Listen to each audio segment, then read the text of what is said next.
Hello and welcome to Season 1, Episode 2 of Game Design, brought to you by True Info TV.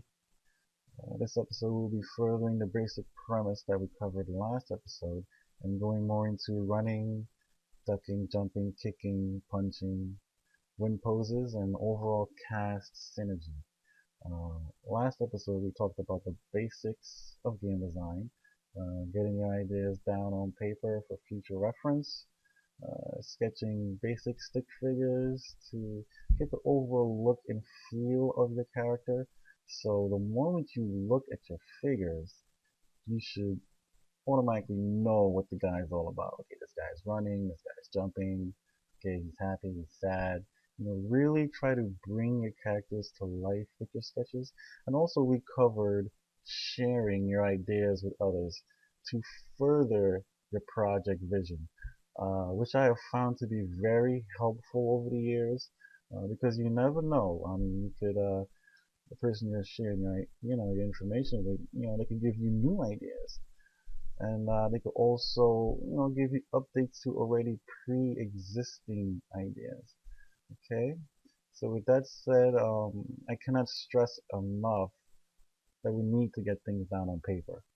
I'm gonna keep harping on that, guys, because when you see videos on game designs, I don't see anyone really mentioning this. They just go right into the animation. I mean, that's good for animation, but we're designing a game here, guys, and in doing so, you have to really create, good habits, and especially in the beginning stage of the project. That way, in the future, when things really start to pick up, it's just like boom. You know where everything's at. You know how to move. You know what you have done, and you know what you still have left to do. Um, it's really just about being organized and having something you can physically touch and look at, feel. You could bring it with you anywhere, and you could literally do sketches anywhere as well. And I know these early stages, are pretty boring, but it's really kind of not. Okay, so getting right into it.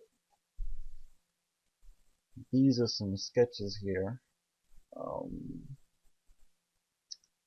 of my last projects that I've done in the past. Um, you can see here I've got some jump animations. Now, when you're doing these, do a lot. Don't just do like one sketch. Guys, and also don't be afraid to watch movies, uh, video games, TV shows, and really look at how they jump, look at how they move, and sketch it down.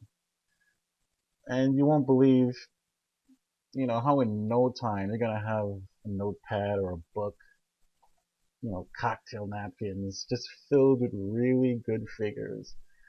And once you have a bunch of those down, you can really start working on your cast. Okay, so now you can see here these sketches I did.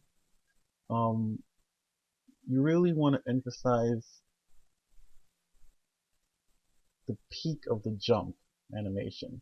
So here I did a full, scene from start to finish, how the person actually jumps.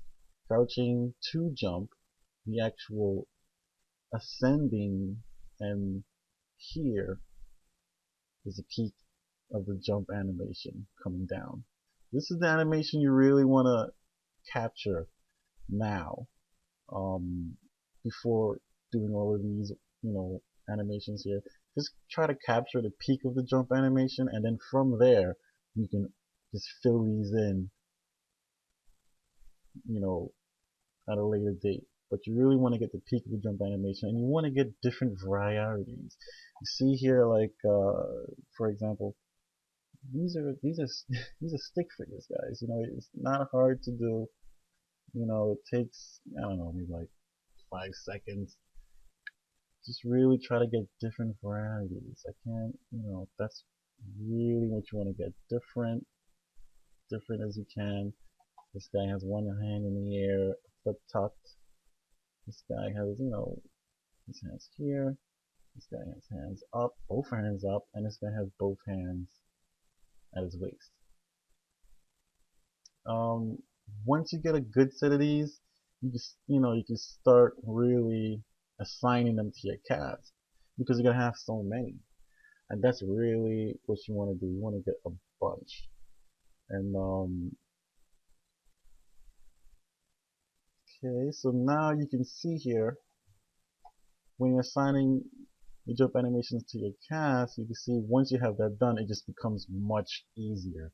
So now here's a cast that I've created, in a past project, and you can see they're pretty diverse. Got a lot of, got a bit of diversity here. Um, but your overall cast is what you want it to be, but you generally want to have it, a little diverse.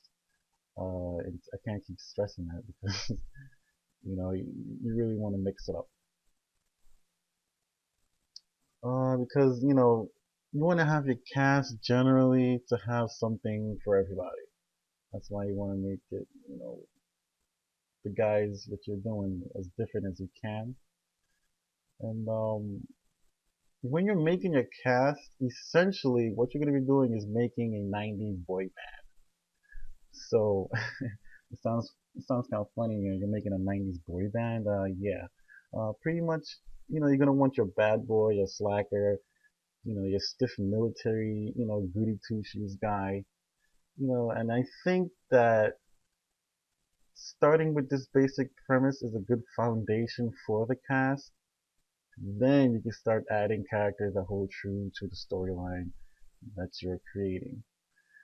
And this basic premise of the 90s boy bands also it applies for all girl casts as well.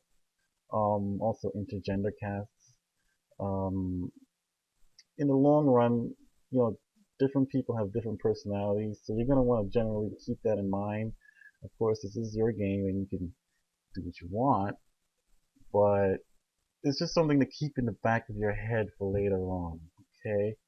Um, Now, what I'm going to show you here is a brief description of the cast that you want to have. You want to write this stuff down.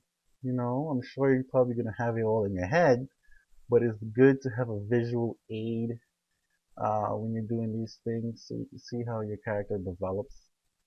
So you can see I'm following the basic structure of the 5 cast boy band here. When you're writing these down, you want to put down their personalities, their nationalities, their body type, and you also want to list goals for your characters.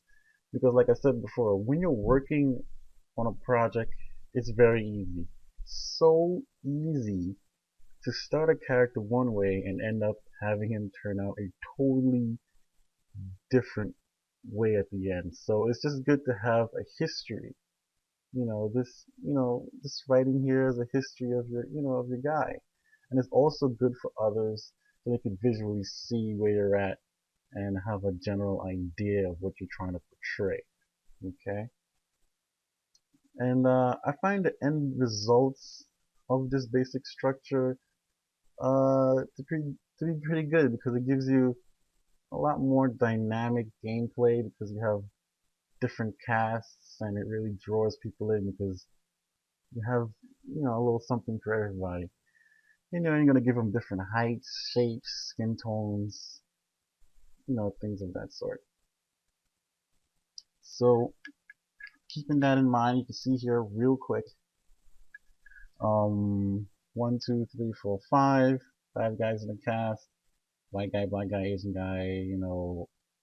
This guy is, I believe, Eastern Europe, Russian, or American Indian. You want to switch it up, and you can see here, this guy is the strongest. This guy is the smartest. This guy is not so smart. This guy has a high, intelligence tolerance. So he's kind of like mystical and have a real spiritual awareness to him. You know, also write that down. This guy is more of a comedy guy here. You know, he's a hero. He's your typical hero guy, and he's your hero slash villain. So he's pretty much neutral. Okay, you could also bring up where they come from. This guy comes from middle class. He comes from royalty. He comes from the suburbs, and this guy just lives out in the wilderness. You know, that's why he's pretty spiritual and things of that sort. You wanna write these stuff down. You know, it really helps. I find that later on, because you might want to add something to your guide, but then find out that it really doesn't fit. You know, and this chart here really, I mean, this is a rough chart, but it applies to what you're going to want to do. And once you get your cast done, you can start applying your jump animations to them. And of course, you know, we're going to go more into that later. If you got any questions or comments, please let me know. Contact me, leave a message, leave a comment, and I'll be sure to get back to you. We're going to be going more deep into this, guys, but this is, we're starting off at the beginning. We're starting off from scratch. I know some of you guys are advanced, some of you guys aren't, so we're going to start with the lowest common denominator here, guys. We're going to build our way up, get these guys up to speed, okay?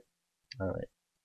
So be sure to check out trueinfotv.co.cc for all your information needs, and you can find these videos listed under Game Design Season 1.